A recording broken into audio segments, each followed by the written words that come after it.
right, folks. Well, you know what? Let's play this clip of Reid Hoffman. This is pretty amazing. David Dayen just referenced in a little bit. I think there is a reputation of Democrats want to fall in love with their candidate, and they want their candidate to be perfect.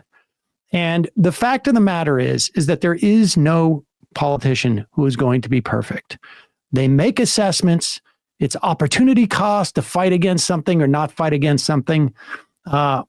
And as a voter, we make an assessment of like net, one of these two candidates is going to win in this instance. Which one is less bad? And which one is the one that we're going to be able to influence because we are part of this coalition that has elected them and creates the context in which they operate. So when we talk about this stuff with David Dayen and we talk about the potential question marks of Kamala Harris, the idea is not to say, well, therefore, you should consider Donald Trump again, which, of course, none of you are doing. But the idea is make us think about this stuff. Make it clear that this is a landmine that a potential Harris administration does not want to step on. Make them just take a different path. And Reid Hoffman, the billionaire LinkedIn guy, who is a contributor to Harris's campaign, made that really easy to sort of basically flag to people who care about this stuff that this is where you should plant the landmine. And he did so because, you know, sometimes I think one of the amazing things about billionaires is they are so surrounded by people who tell them exactly what they want to hear that over time, they completely lose the ability to assess how other people hear them. You know, remember when Howard Schultz was exactly like this too, where he was going in and talking to Starbucks employees and saying the reason why we shouldn't have a union here is for the same reason that people shared blankets in Auschwitz. And I mean, it was just stunning when Howard Schultz was hired a couple of political hacks to tell him that, you know, I'm going to run for president under the banner of reimagining the possibility. What was it? Imagine. I can't remember, but he also did a crypto thing. Like, you think benefits are good? Well, what if we had a Starbucks coin? Yeah, exactly. I mean, all of that insanity. Here's Reid Hoffman on with Jake Tapper. And this was about, I don't know, I guess this was about a week ago. And here he is with Jake Tapper. And this is important. This is important because this is a sign for folks who care about curbing corporate power and the monopolies and everything that comes with it, to agitate about this so that the potential Harris administration knows it's just not worth firing her. Joins us now. Reid, thanks for joining us. So you and other big money donors are giving money to Vice President Harris, suggesting also that she replace the head of the FTC, which impacts policy and the economy. What do you say to somebody who watches this and says, this isn't how American politics should work, rich people getting to buy levels of influence? Well, I totally agree with not buying levels of influence. I separate my role as a donor and expert.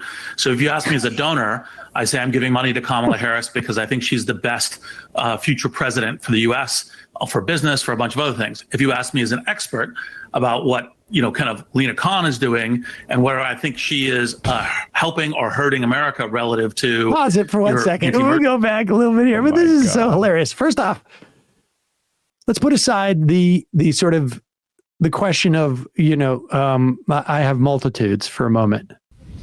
But this is like, I don't know, saying to, this is like Al Capone saying like, look, I'm an expert on RICO laws.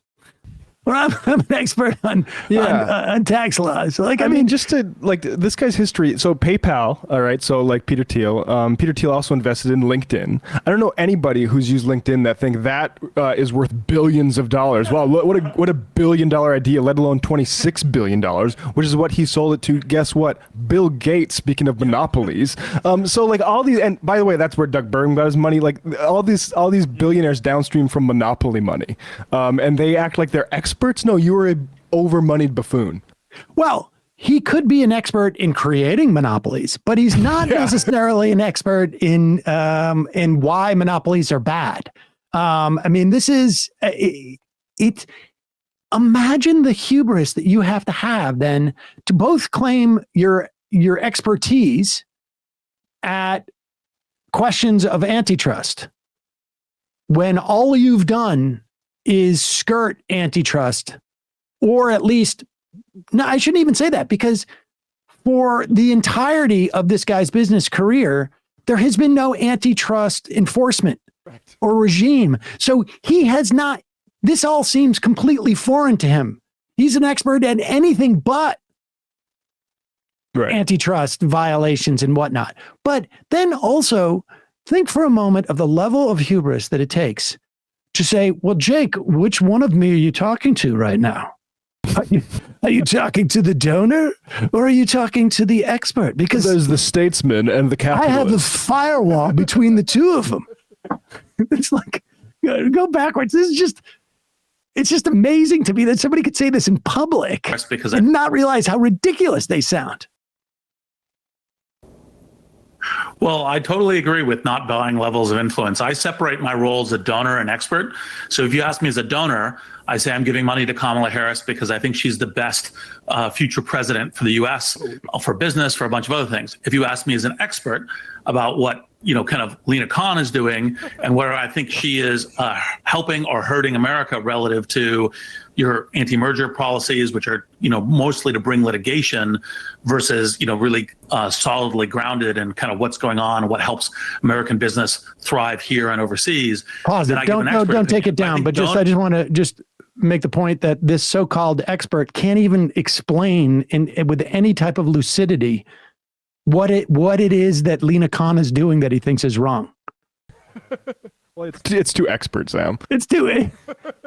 Well, I'm both an expert and a sort of everyman who can explain expert ideas. So there's actually three of me here. There's three of me, right? Who are you talking to, Jake? Could you please say I'm talking to donor? Let me ask you, or expert, or everyman. There's actually a council of my personalities within my head. Helps American business thrive here and overseas, then I give an expert opinion. But I think donor and expert should be kept separate. Ooh, sacred. And I've never tied the two ever in any conversation anywhere I've ever had. Right. Pause it, except for this very conversation. I've never tied these two. Except for right now, Jake. Actually, it's the first time it's ever even occurred to me. I'm both a donor and an expert who has to weigh in on this policy. It has never even occurred to me until this very interview. This is like a therapy session for me, Jake. Go back. Conversation anywhere I've ever had. Right, but I mean, that world doesn't really exist where people say, okay, now I'm talking to Reid Hoffman, the donor, and Reid Hoffman, the guy with political ideas, I'm going to put into the... Except in like multiple personality disorder, sort of like therapy. Go ahead. Yes. And Reid Hoffman. Reid, are you there? The guy with political ideas. Okay, now, are you the donor or are you the expert? Am I speaking to Wacko the Clown now? I'm going to put into the other room. I mean, politicians are human, and if they know that you and Barry Diller and other big donors are giving a lot of cash and want to get rid of Lena Khan from the FTC, they might listen to that more than they would listen to it from somebody in a restaurant. Well, this is one of the things where I don't ever show up at the White House saying, I think you should do this. I mean, one of the things that President Biden has said to me every time he's met me is I never asked for anything. Pause it for 1 second. He doesn't have to show up at the White House because he went on television to do it. Yeah. everybody in the country knows that he did it. I've never even seen this guy before today. I've heard his name, but I've never seen him. Yeah, the White House. And I knew he did it. When he comes in the White House, they all greet him as a donor Reid Hoffman, knowing full well that the expert Reid Hoffman is staying at home. And maybe go backwards. This is just this is so rich. It's unbelievable. I mean, both literally and figuratively.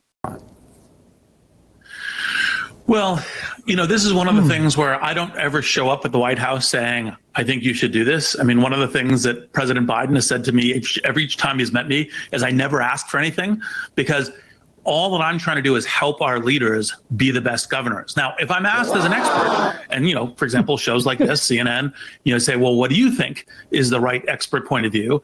I would say, well, here's what I think as an expert. And maybe people will listen to me more. Maybe you'll have me on television. Yeah. What does the guy who did LinkedIn think? I need to figure out how to govern a state, for instance. Well, wait, is that the expert or the donor? I bet neither has competence to talk about this matter.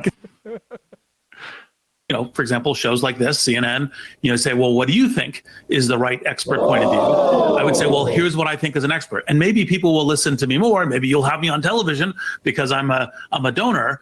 But I definitely myself distinguish between my role as a donor and my role as an expert. And I don't ever, when I'm doing fundraisers or anything else, I never say, I'm only going to do a fundraiser for you if, or, since we're doing this fundraiser right now where I'm raising money for you, I want you to hear my opinion on X. I respond to questions and expertise on that. So you sit on the board of Microsoft, and that, of course, is a company that has multiple FTC run-ins. Right now, there's an open FTC investigation into whether Microsoft structured one of its deals with your startup, Inflection AI, in order to avoid a government review. That's according to reporting from both CNN and the Wall Street Journal. You're donating millions to Harris while publicly stating you hope she replaces the FTC head who is leading that very investigation. Doesn't that create an inherent conflict? Well, let me talk about it as a venture capitalist, because I never talk about these things as a board member. Wait a second. So we're up to 3 now, right? Or for 3, wow. Or 4, because he doesn't talk about it as a board member. He's only talking about it as a venture capitalist. But I don't know, is the venture capitalist the donor or the expert? There's a separate third thing. Also, is child Reed Hastings in there too? Can we talk to 8-year-old Reed? God, I want to know his opinion. I also love how, every time Jake asks him the most obvious question, which is are you serious? He goes, well, let me dissociate personalities.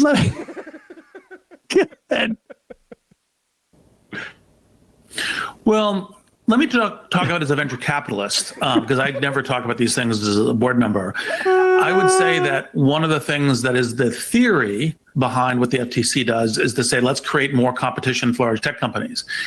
But if what you're doing is making acquisitions much more difficult out of the tech industry, because these are small nation companies, like Inflection has no revenue, et cetera, it has a little bit now, but didn't before its commercial deal with Microsoft, then you're creating less incentive for investment, less incentive of creating potential competition, because you're blocking M&A exits.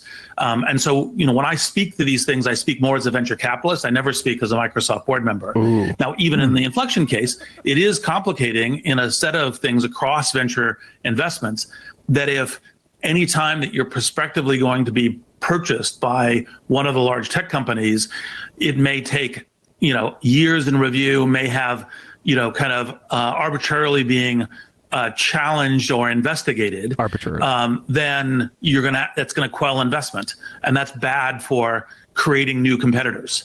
But there aren't 100 Reid Hoffmans. It's not like one of you is a donor and one of you has opinions on Lena Khan and one of you is on the board of Microsoft and one of you is a venture capitalist. You're all the same guy. And I don't think that there's a politician alive that's able to compartmentalize the way you're suggesting they should. Well, but to be clear, for example, I've never had a conversation with Kamala Harris about this. Right? This is all like, I made a comment because it was like, what do you think about Kamala Harris for business? And I said, look, I think she's great, rule of law. It's one of the backgrounds, I think was one of the reasons she's better than Trump. But I do have some things where I, just as an expert, I would say that there would be things that could be improved in a Harris administration and this stuff. And that was as an example.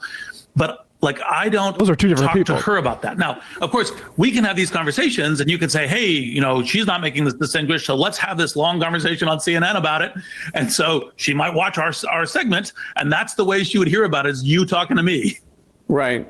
You and other donors. Yeah, that might happen. I mean, it's just extraordinary. And first off, let me just say, everything he was saying about that investment stuff, like I would say about 35% of it was just total garbage speak, where he's just reiterating, he's trying to explain, it's like me explaining how a hammer hits a nail, but being like, well, what you need is there's a certain amount of force. And of course, you have this instrument and you could use both sides of the instrument, but one side of the instrument is actually used for leveraging things. The other side of the instrument is supposed to be for bluntness. And when that bluntness hits and then of course you have the question of the size of the head of the nail, which can, depending on the diameter of that nail, that's when you hit the, he's just talking gobbledygook. The bottom line is he's saying that if you stand in the way of merger and acquisitions, people won't invest in this and it will diminish competition is just absurd. Yeah.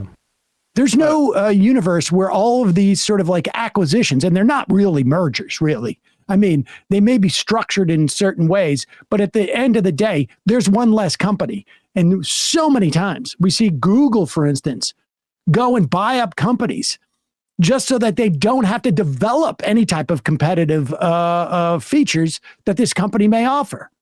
Yeah, and just to, that LinkedIn sale to Microsoft was proposed for $26 billion. Does anybody think it's good for the economy that a social networking site, which is basically like surveillance on the labor force, gets to be bought up by a giant monopoly in this country, and his stake was $2.3 billion? It's crazy.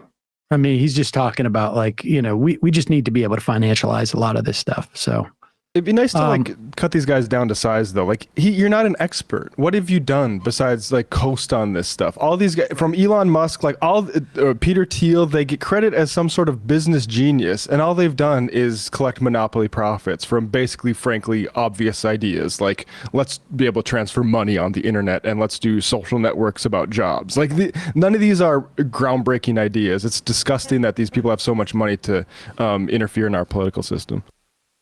But I also do want to thank him, because I think if Harris keeps Lena Khan, it is because Reid Hoffman basically rang the bell saying, hey, super billionaires are coming for the person who's done the most in the administration, arguably Cantor as well, and this Consumer Financial Protection Bureau. There's a couple of people and agencies, but we're coming for them. And so we just wanted to give you a heads up. I mean, if he was smart, he wouldn't have done any of that. But this is why people need to make us think about it. Hey, folks, don't forget to hit the subscribe button and check out our daily show. We do it every day at 12 p.m. Eastern for about 2.5 hours. We even take phone calls. You should check that out.